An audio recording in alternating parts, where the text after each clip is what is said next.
안녕하세요. 축구를 사랑하는 여러분. 김준석 해설위원입니다. 이곳은 대한민국과 세계 축구를 깊이 있게 분석하고 생생한 소식을 전하는 공간입니다. 이번 영상에서는 맨체스터 유나이티드, 무에 대한 이야기를 해보겠습니다. 현재 무가 프리미어리그는 물론 유럽 대항전이나 잉글랜드 국내 컵 대회에서 어떤 팀에게 패배하더라도 전혀 놀랄 일이 아닙니다. 루벤 아모림 감독이 역사상 최악의 무라고 평가한 것도 그다지 반박할 만한 의견은 아닐 것입니다. 여기서 저는 또 다른 이야기를 하고 싶습니다. 제가 하나 이야기해 드리겠습니다. 2년 전 맨체스터를 방문했을 때 올드 트래포드에 간 적이 있습니다. 경기장을 둘러보던 중 몇몇 장소가 눈에 띄게 낡아 있는 것을 보고 투어 가이드에게 질문을 했습니다. 좌석들은 매우 오래되었고 일부 구역에는 이끼가 끼어 있었으며 심지어 경기장 외벽에는 심하게 부식된 부분도 있었습니다. 그래서 저는 물었습니다. 세계에서 가장 많은 돈을 버는 클럽 중 하나인 맨체스터 유나이티드, 그리고 꿈의 극장이라고 불리는 이곳이 왜 이렇게 낡았나요? 그러자 가이드는 웃으면서 이렇게 말했습니다. 제가 하는 말 듣고 웃지 마세요. 맨체스터 유나이티드의 구단주들은 돈을 버는 데는 정말 능숙하지만 이 경기장에는 관심이 없어요. 중요한 건 이곳이 언제나 관중들로 가득 차고 우리에게 엄청난 수익을 가져다 준다는 사실뿐입니다. 그 이야기는 2년 전 짐 래트클리프 경이 맨체스터 유나이티드에 오기 전의 일입니다. 하지만 이제 그는 클럽에 합류했고 말 그대로 그리고 비유적인 의미에서 정리를 시작하고 있습니다. 이 정리에는 감독들이 원하지 않거나 선호하지 않거나 더 이상 기용하지 않는 선수들을 내보내는 작업도 포함됩니다. 맨체스터 유나이티드는 돈을 버는데 매우 능숙한 클럽이며 이적 시장에서도 엄청난 투자를 아끼지 않았습니다. 많은 비싼 선수들을 영입했지만 우리가 보아왔듯이 수많은 선수들이 올드 트래포드에서 실패를 경험했습니다.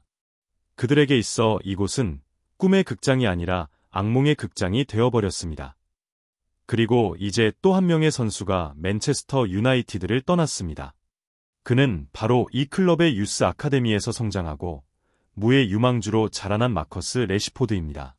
마커스 래시포드는 지난 12월 12일 이후로 한 경기에서도 출전하지 못했으며 그때부터 지금까지 계속해서 결장하고 있습니다.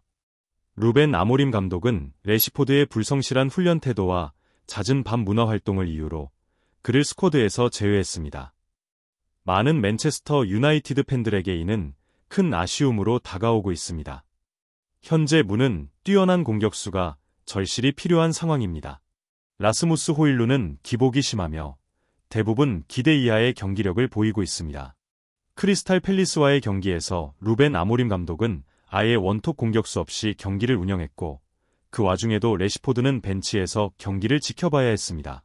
결국 맨체스터 유나이티드는 0대2로 패배하고 말았습니다.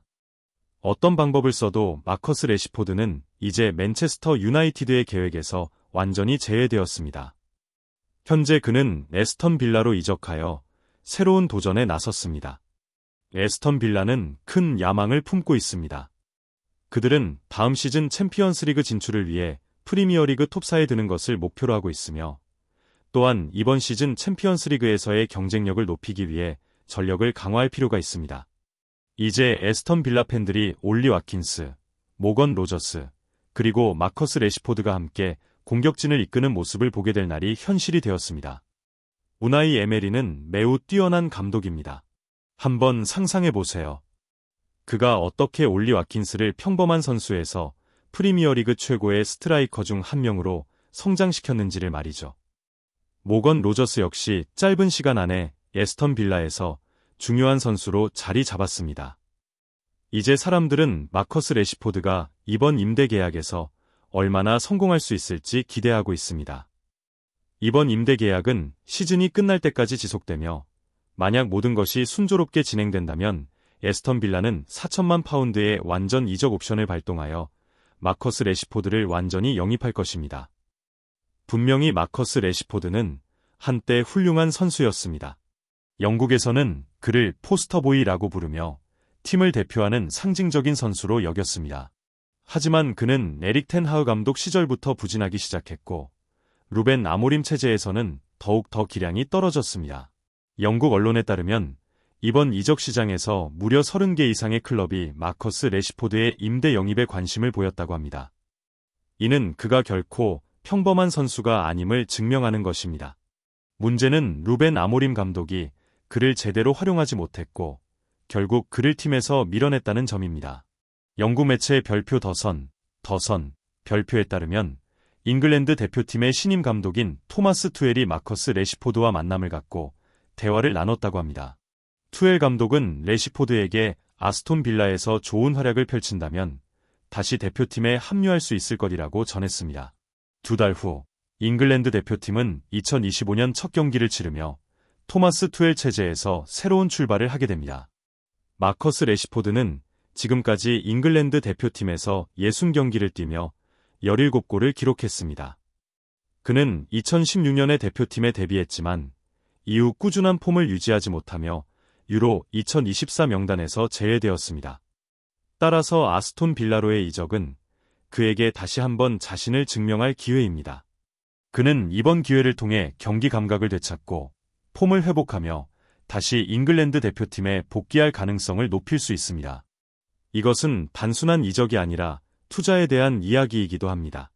주급 32만 5천 파운드, 약 5억 5천만 원을 받는 선수가 기대만큼의 활약을 보여주지 못한다면 클럽 입장에서도 고민이 될 수밖에 없습니다. 맨체스터 유나이티드는 레시포드를 다른 팀에 임대 보내며 그가 자신의 가치를 다시 증명해 주기를 바라고 있습니다. 마커스 레시포드 외에도 맨체스터 유나이티드를 떠난 또 한 명의 선수가 즉시 눈부신 활약을 펼쳤습니다. 여러분은 그가 누구인지 예상할 수 있나요? 바로 앤토니입니다. 안토니는 레알 베티스와 빌바오의 라리가 경기에서 단 14분 만에 베니토 빌러마린 경기장을 열광의 도가니로 만들었습니다. 브라질 출신의 그는 오른쪽 측면에서 빠르게 침투하며 상대 수비수를 따돌린 후 강력한 슈팅을 날렸고 빌바오 골키퍼 우나이 시몬이 공을 제대로 처리하지 못하게 만들었습니다. 이후 이스코가 재빠르게 쇄도하며 골을 성공시켰습니다. 전반 종료 직전 레알 베티스로 임대 이적한 안토니는 다시 한번 뛰어난 플레이를 선보였습니다. 그는 절묘한 스루 패스를 연결하며 팀 동료가 페널티 박스로 침투해 골키퍼 우나이 시몬과 1대1 상황을 만들도록 도왔습니다. 새로운 팀에서 데뷔전을 치른 안토니는 72분 동안 83%의 패스 성공률을 기록하며 두 차례 결정적인 기회를 창출했습니다. 그의 인상적인 활약 덕분에 라리가 사무국은 빌바오와 레알 베티스 경기의 최우수 선수, 만 오브 더 매치로 안토니를 선정했습니다. 그러나 안타깝게도 레알 베티스는 승리를 거두지 못하고 2대2 무승부에 만족해야 했습니다. 경기 후 소셜미디어에서는 많은 레알 베티스 팬들이 안토니의 활약을 극찬했습니다. 일부 팬들은 농담 삼아 안토니도 맨유를 떠난 후 기량이 폭발한 선수 명단에 추가됐다라고 말하며 제이든 산초, 앤서니 엘랑가, 그리고 메이슨 그린우드와 함께 언급하기도 했습니다. 레알 베티스로 이적하기 전 안토니는 이번 시즌 맨유에서 단 14경기 출전했으며 그마저도 대부분 교체로 투입되었습니다.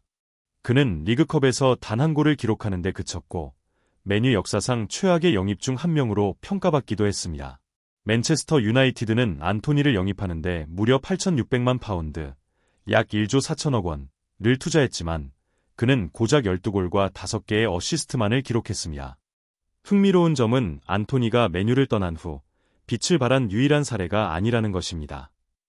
마커스 레시포드 또한 새로운 팀에서 더 좋은 활약을 펼칠 가능성이 있습니다. 특히 우나이 에메리는 저평가받거나 한때 전성기를 지난 것으로 여겨진 선수들을 부활시키는데 탁월한 능력을 갖춘 감독이기 때문입니다. 질문은 이것입니다. 왜 많은 선수들이 맨유에서는 부진했지만 떠난 후에는 폭발적인 활약을 펼칠까요? 제이든 산초, 앤서니 엘랑가, 메이슨 그린우드를 비롯한 여러 선수들이 다른 클럽에서 인상적인 경기력을 보여주고 있습니다. 산초는 도르트문트에서 다시 폼을 찾았고 엘랑가는 노팅엄 포레스트에서 맹활약 중이며 그린우드는 라리가에서 좋은 경기력을 보여주고 있습니다. 이뿐만이 아닙니다. 크리스 스몰링 역시 맨유를 떠난 후 에즈 로마에서 성공적인 커리어를 이어가고 있습니다. 로멜루 루카쿠는 인터 밀란에서 세리에 A 우승을 차지한 후 로마를 거쳐 현재 나폴리의 핵심 선수로 활약하고 있습니다. 또 한 명의 선수도 있습니다. 메뉴 팬들의 사랑을 받았지만 팀 내에서 자리를 잃은 스콧 맥토미니입니다. 그는 스코틀랜드 대표팀의 핵심 선수이지만 메뉴에서는 중용되지 않았습니다. 만약 그가 나폴리로 이적한다면 맥토미니 역시 새로운 전성기를 맞이할 가능성이 큽니다. 그렇다면 문제의 본질은 무엇일까요? 아마도 메뉴는 전술적인 문제, 선수 운영 방식, 혹은 경기 환경에서 심각한 문제를 겪고 있는 것일까요? 아니면 올드 트래포드에서의 극심한 압박이 선수들의 기량을 최대한 발휘하지 못하게 만드는 걸까요? 어떤 선수들은 팀의 전술과 맞지 않아 떠났고, 어떤 선수들은 과도한 이적료로 인해 부담을 안고 떠났습니다. 또 그린우드처럼 사생활 문제로 인해 팀을 떠난 사례도 있었습니다. 하지만 이유가 무엇이든 이 선수들은 다른 클럽에서 성공을 거두고 있습니다. 그리고 만약 마커스 레시포드 역시 메뉴를 떠난 후 폭발적인 활약을 펼친다면 이는 메뉴가 선수 육성 및 활용에 있어 심각한 문제를 안고 있다는 명확한 증거가 될 것입니다. 메뉴는 엄청난 금액을 투자해 선수들을 영입했지만 그들을 제대로 활용하지 못하고 오히려 다른 팀에서 빛을 발하는 모습을 지켜볼 수밖에 없는 상황입니다. 이것은 메뉴 팬들에게 아픈 현실일까요? 여러분의 의견을 댓글로 남겨주세요. 그럼 지금까지 함께 해주셔서 감사합니다. 다음 영상에서 다시 만나요. 그렇다면 왜 메뉴는 선수 활용에 이렇게 어려움을 겪고 있을까요? 올드 트래포드에는 어떤 저주라도 있는 걸까요? 여러분의 생각을 댓글로 남겨주세요. 그럼 저는 여기서 인사드리겠습니다. 다음 영상에서 만나요.